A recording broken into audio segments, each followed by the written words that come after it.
I was fired by Google this past Monday for a document that I wrote and circulated internally, raising questions about cultural taboos and how they cloud our thinking about gender diversity at the company and in the wider tech sector.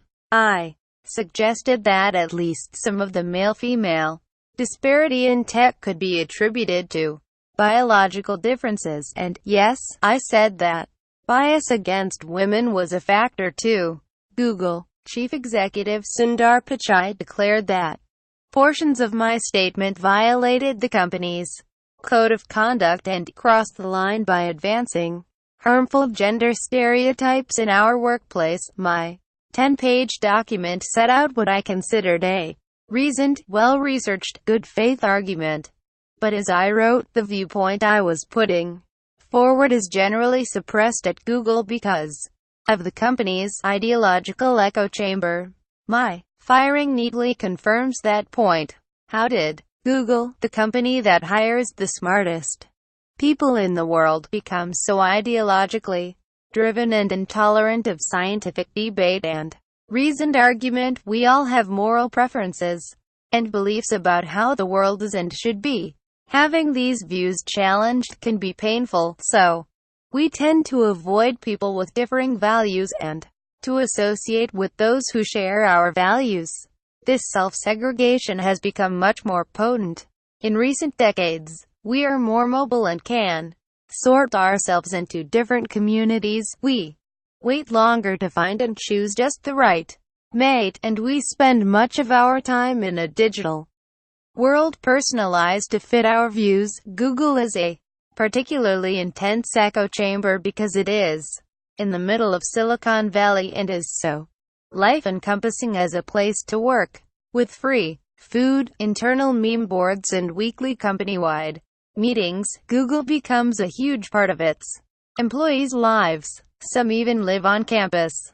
For many, including myself, working at Google is a major part of their identity, almost like a cult, with its own leaders and saints, all believed to righteously uphold the sacred motto of "Don't be evil." Echo chambers maintain themselves by creating a shared spirit and keeping discussion confined within certain limits. As Noam Chomsky once observed, the smart way to keep people passive and obedient is to strictly limit the spectrum of acceptable opinion, but allow very lively debate within that spectrum. But echo chambers also have to guard against dissent and opposition. Whether it's in our homes, online, or in our workplaces, a consensus is maintained by shaming people into conformity or excommunicating them if they persist in violating taboos.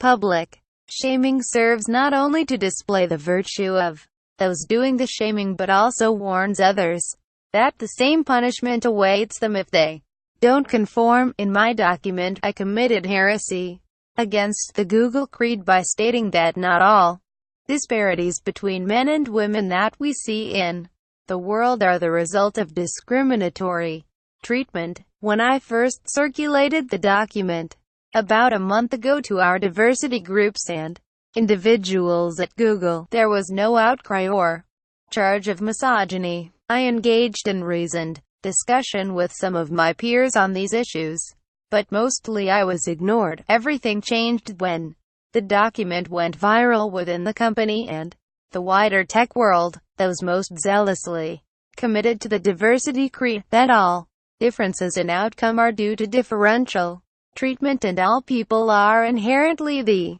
same, could not let this public offense go unpunished. They sent angry emails to Google's Human Resources Department and everyone up my management chain, demanding censorship, retaliation, and atonement. Upper management tried to placate this surge of outrage by shaming me and misrepresenting my document, but they couldn't really do otherwise. The mob would have set upon anyone who openly agreed with me or even tolerated my views. When the whole episode finally became a giant media controversy, thanks to external leaks, Google had to solve the problem caused by my supposedly sexist anti-diversity manifesto, and the whole company came under heated and sometimes threatening scrutiny. It saddens me to leave Google and to see the company silence open and honest discussion.